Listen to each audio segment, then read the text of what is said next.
तर रामकृष्ण हरी मंडळी, तुम्हा सगळ्यांचं स्वागत आहे आपल्या नवीन व्लॉगमध्ये. आणि इथं बघा तोंडाला पावडर लावते आणि मी पण आवरती. आणि सकाळी सकाळी 7 वाजता आम्ही पावडर लावून कुठं चाललोय चला सांगते.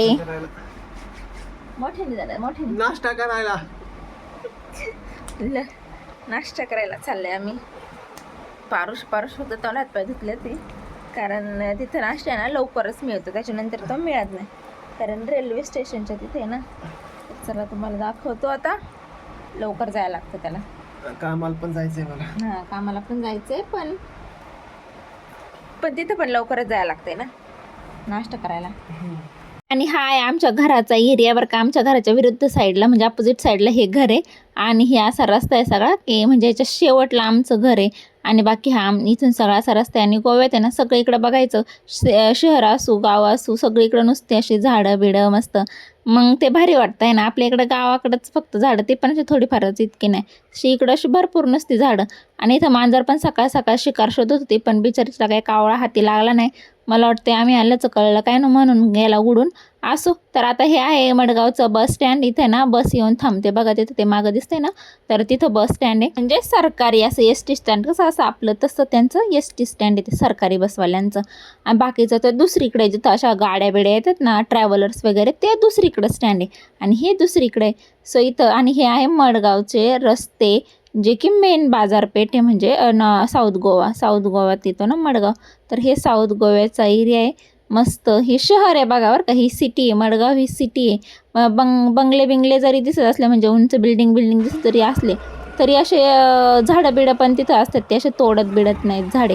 आणि हा ना रेल्वेचा पूल आहे, इथून ना लोक चालतात, म्हणजे चालायला पाहिजे लोकांनी ॲक्च्युली, पण लोक इथून गाडी घालतात. ते बाबा मला तर लय भीती वाटत होती की असं कसं, आणि इतके खतरनाक वळण आहेत ना, कारण आता तो चालायचा रस्ता आहे गाड्यांचा थोडी, जे की ज्याच्यावरनं तुम्ही असं म्हणजे मोठा बनवायला एवढासा रस्ता बनवला तरी लोक बिंदास्तपणे त्याच्यावरून चालत होते. आणि मी तर एका हातात मोबाईल एका हातात मी गाडीला धरलेलं, माझं ना लय पंचायत होती. असं टू व्हीलरवर बसून व्हिडिओ काढायचं म्हटलं की एक तर गाडीला धरू का व्हिडिओ काढू का मोबाईल धरू हेच काही कळत नाही. त्यामुळे माझा व्हिडिओ पण नीट येत नाही, असं थरथर हात कापतात कारण नीट पकडताच येत नाही. आणि इथं बघा असं उंच, एवढं उंचावरून नाही खाली आता इथं जाणार आहे बरं का आम्ही. आता इथून आम्ही असं वळणार, असलं वळायला ना पर वाकडं तिकडं 90-80 ना सगळ्याच्या डिग्र्या वळून होतात तिथं.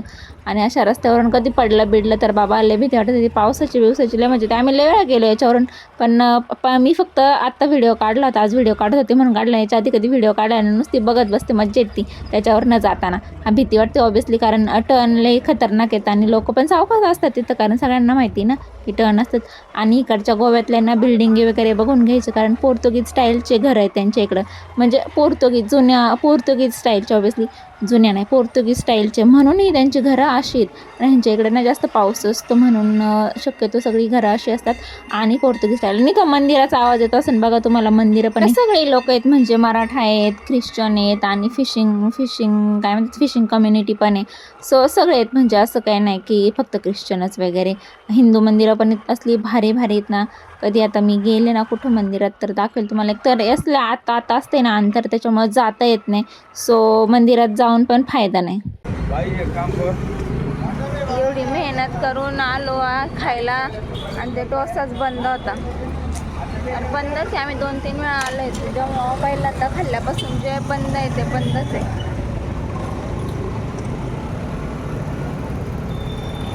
आता दुसरं कुठं तरी आहे काहीतरी, इथं पण भेटते म्हणणं इडली, पण तिथं फक्त डोसा भेटतो आणि तो पण स्वस्त भेटतो, 20 रुपयाला का काहीतरी डोसा.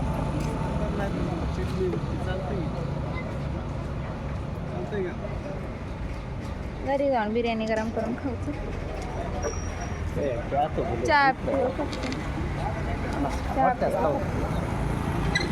चहा पिणे काय क्या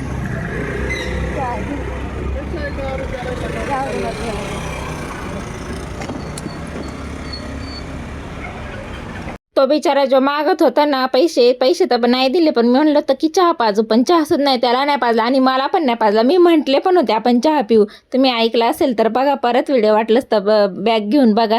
म्हटलं चहा पिऊ, बिचाऱ्यांनी चहा पण नाही मला पाजला काय नाही. तसंच आम्ही घरी आलो तर मग आम्हाला कळलं रस्त्यात की बाजार आहे इथं. सो मग आम्ही ना बाजारात आलो होतो, तेव्हा आम्हाला कळलं होतं इथं बाजार भरतो म्हणून. समोर नाही म्हणजे ह्यांना माहीत होतं आधीच भरतो म्हणून, पण मला पहिल्यांदा आणलं होतं आज बाजारात म्हणून मी थोडंसं शूट केलं होतं. आता नंतर ना आम्ही खूप आलेलो आहे बाजारात. मी आता परत कधी आले ना की मस्त शूट करून दाखवेल तुम्हाला की काय काय मिळतं, कसं कसं मिळतं. आणि हे डबे आहे ना 200-150 रुपयाला, बरं आपल्या इकडे 100 रुपयाला, पण त्याला कोणी घ्यायचं नाही. मग म्हटलं नको, मी ना ऑनलाईन आहे ना 300 रुपयाचे 4 मागवले होते, सेम तसलेच डबे 250-350 रुपयाला एक एक डबा. यार डब्बा आहे का, म्हणजे आपल्या इकडे लोखंडाचा डबा येईन तेवढ्यात, म्हणजे स्टीलचा तर येईलच एखादा 250, छोटा का होईना. प्लास्टिकचे डबे 250 रुपयाला एक, आणि तो पण इतका पण मोठा नाही, 5 किलोचा वगैरे बसेल ना इतका मोठं.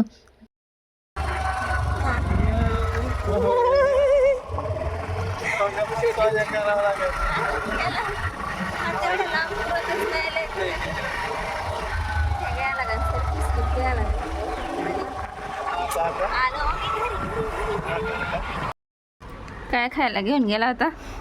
डोसा खायला गेलो. घरी येऊन काय खातं, चहा पण नाही पाजलं तर बघा, आता आम्ही कोरा चहा केलाय. आता हेच खायचं घरचं फेकून द्यायचं ना. आणि जायचं गावाला.